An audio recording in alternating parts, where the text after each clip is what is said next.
Donald Trump only likes you if you like him, and he only will support or say nice things about you if you always back him. And that cannot be a president of the United States, because Donald Trump does not believe in the three co-equal branches of government. And every single thing he is doing in this breaking story goes to show you, and he's shown it for years, that he actually, we need to have a businessman run the country. No, you don't. You need to have somebody with a business sense. But Donald Trump believes the United States of America is the same exact thing as his own boardroom, meaning I get to walk in, slam my fist on the table, throw a tantrum, and say, you will do what I say, because that's exactly how he is treating the judicial branch of the United States of America. And if you don't want to believe me, listen to what his own White House spokesperson, Caroline Sycophant, said just the other day. Take a listen to this. The White House is escalating its attacks on the judicial branch as it faces new legal setbacks in a number of cases and a strong rebuke from the Chief Justice of the Supreme Court.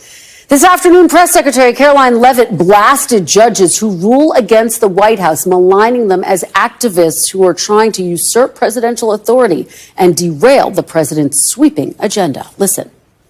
The judges in this country are acting erroneously. We have judges who are acting as partisan activists from the bench. They are trying to dictate policy from the President of the United States. They are trying to clearly slow walk this administration's agenda, and it's unacceptable. As the president said last night, we will continue to comply with these court orders. We will continue to fight these battles in courts, but it's incredibly apparent that there is a concerted effort by the far left to judge shop, to pick judges who are clearly acting as partisan activists from the bench in an attempt to derail this president's agenda. We will not allow that to happen. And not only are they usurping the will of the president and the chief executive of our country, but they are undermining the will of the American public. No, Caroline, they're not being partisan activists.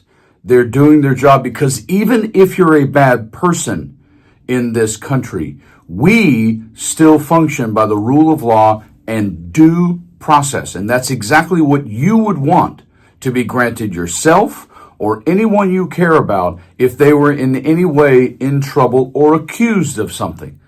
But Donald Trump doesn't give a crap about that in this breaking story, and he literally just proved it in the most frightening way. And if he pushes past this, we are all in trouble, because it's all bets are off and there no longer will be due process. This is one of the most important breaking stories you have ever seen about what Trump is trying to do to our courts and judges. Take a listen. Breaking news. Trump asks Supreme Court to overturn Boasberg's ruling, blocking him from using the Alien Enemies Act. President Donald Trump's administration on Friday asked the Supreme Court to wade into the fraught legal battle over enforcing the Alien Enemies Act, the wartime authority he used to rapidly deport alleged members of a Venezuelan gang. The emergency appeal, which asked the justices to overturn an order from the U.S. District Judge James Boasberg blocking further deportations under the act, further thrust the Supreme Court into Trump's whirlwind. It is perhaps the most significant matter now pending on the court's docket dealing with his second term, and it sits at the center of an explosive confrontation between the White House and the judiciary.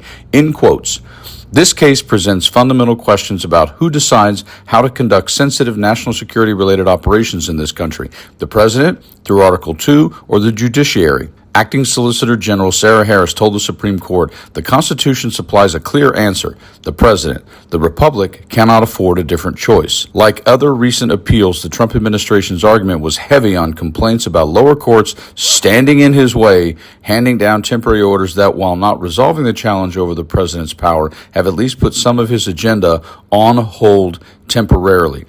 At issue in the case is Trump's invocation on March 15th of a wartime authority, the Alien Enemies Act of 1798, which gives him broad power to target and remove undocumented immigrants.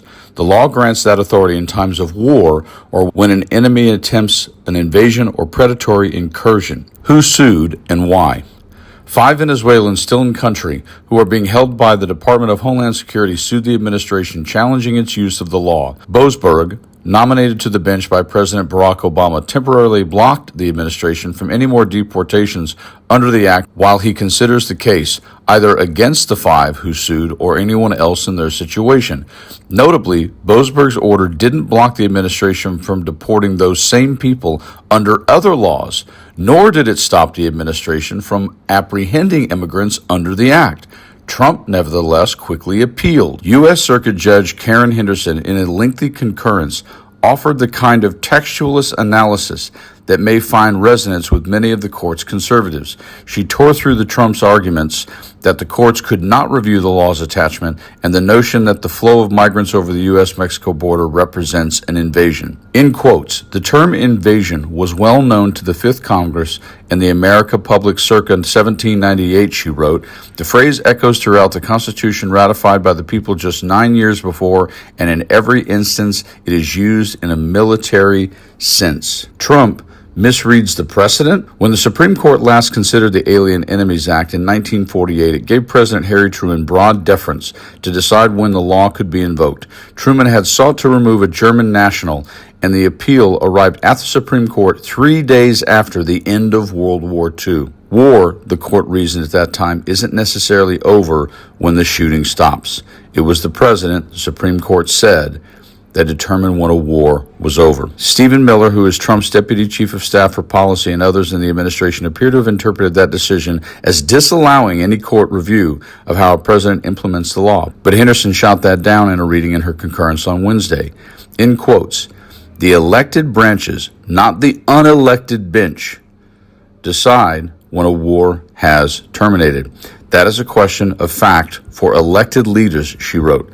That does not mean that courts cannot pass on the legal meaning of statutory terms. You will always hear me say, I will always be a voice of logic and reason.